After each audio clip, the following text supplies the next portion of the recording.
Carlos Sainz move to Williams might have not defined his future, as Christian Horner has left the door open for a potential move for the Spaniard back to the team where he started his career, as Carlos has devoted himself to the project of Williams, which is looking very blunt for 2025 and is very likely to see all of the resources allocated to 2026. Horner admitted that there is an option in which Sainz could see himself in a Red Bull suit, completing the promotion that he failed back in the time when he was with Toro Rosso. But will this be the right move for both sides? And if so, how will it affect the future of Red Bull and Sainz's career? One of the hottest topics in the Formula One world is definitely Red Bull's lineup, as many are doubting whether or not Lawson did enough to deserve the seat next to Verstappen with just 11 races under his belt.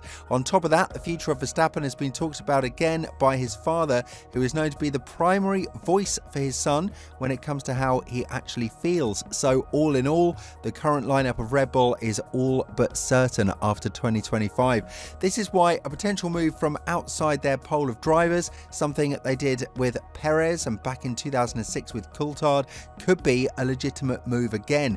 When talking about it, Horner said, "Carlos is a great driver and options still remain open with him in the future. Sainz was considered as a driver for our team, and in many respects you would say there was a real logic to signing him, but we made the choice to look internally and put belief in the junior program.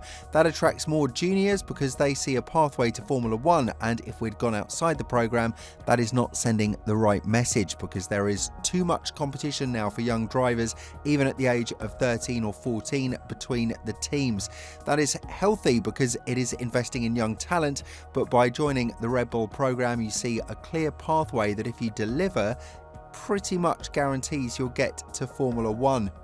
This is all true, but Sainz also came from one of these academies, and while he failed to get a promotion when he debuted in Formula One with Verstappen, which saw him leave for Renault, Sainz himself has reformed as a driver with Ferrari. He has won 4 races in his career, and the most fascinating one came by choosing his own strategy, the 2022 Silverstone one, where he defied team orders and managed to climb onto the highest step on the podium. What we must not forget is that while it has been denied by Valls, there seems to be a clause in Sainz's contract in which he could be changing teams if a better place comes up on the grid. At the point of denial from the team principal of Williams, all of the seats were secured, and now with the latest shake-up in the inner circles in Red Bull, which include Max as well, there could be a legitimate chance that Carlos will be wearing the suit that his teammate from 2015, Verstappen, inherited from the then Red Bull driver Kvyat. Furthermore, Sainz is considered to be one of the smartest drivers on the grid, and when it was known that he won't be part of Ferrari from 2025 onwards, the early performances in 2024 were extraordinary. He led the 1-2 Ferrari finish in Australia, and many started to doubt the move of the Maranello squad to sign the aging Hamilton instead of continuing with Carlos. Whether we like it or not, Sainz has been a strong pillar in building Ferrari's winning culture, and now that we have him working on a project with Williams that will see massive struggles and drop in performance and results, it could very well lure him to think about being competitive again. Obviously, Red Bull's move to invest in their own youth is a smart one because, as Horner says, it brings a boost to the hopes of whoever is part of the academy in the lower ranks of Formula One. But Lawson has been put under pressure before even driving a full-time race as a Red Bull driver, and Marco said that there are certain criteria that they will look at if they were to keep Lawson for a longer period of time. Of course, if he doesn't fulfill this, it doesn't automatically mean that Red Bull would look towards Sainz as his replacement, because they still have Tsunoda to test, but the fact that the Japanese driver is tied with Honda and not with Red Bull goes to show that maybe having a competitive driver like Sainz is the best option. When talking about the requirements from Lawson in his first season as a Red Bull driver, Marco has gone on to say Lawson should be able to stay within 3/10 of Max both in qualifying and in the races. That should be enough to accumulate points for the Constructors' Championship. Gradually, he will have to improve as much as possible, but always keeping in mind that he is driving alongside the best F1 driver at the moment.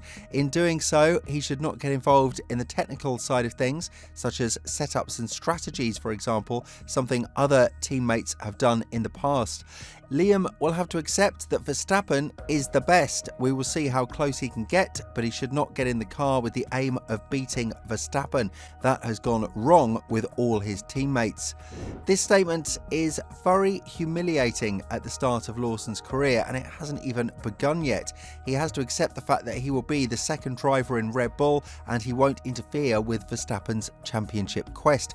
It's not that we expected he would do that, just like we didn't expect from Perez, but at least on several occasions Perez has tried to do it and won a couple of races. With Lawson, it's all different, and this could be a bit demotivating because the only chance he could be looking at to be competitive is banking on Verstappen DNF or a bad race, or just going for the Hail Mary and hoping that he can outperform the champion himself in the same machinery.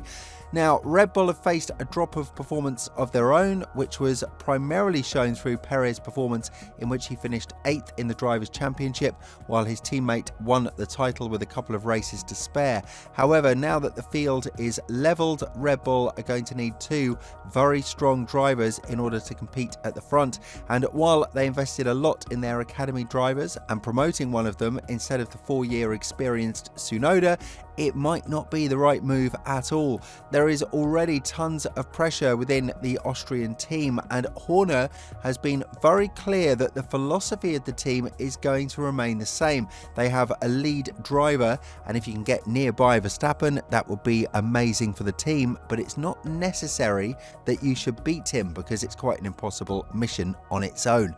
Elaborating on the future of Red Bull's lineup, Horner said, "Max Verstappen is the most valuable asset in Formula 1. He is our lead driver.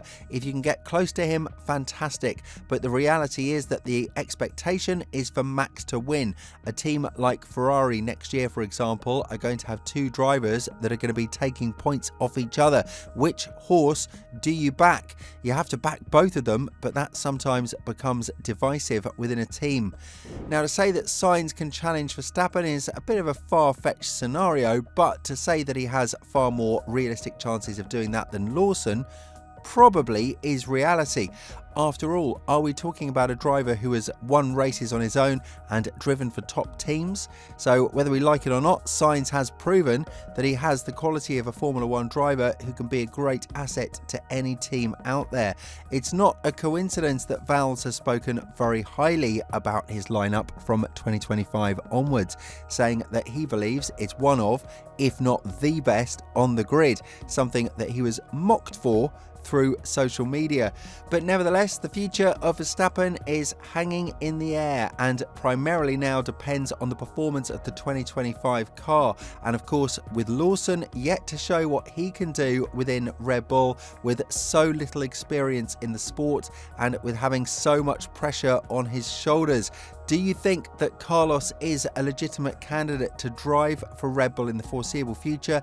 And if so, which seat do you think he would inherit in what would be a massive shake-up in Red Bull? Let us know in the comments below. And if you are interested in Hamilton and Leclerc's huge news regarding the 2025 version of Ferrari's car, make sure to check out the video that's appearing on your screen right now.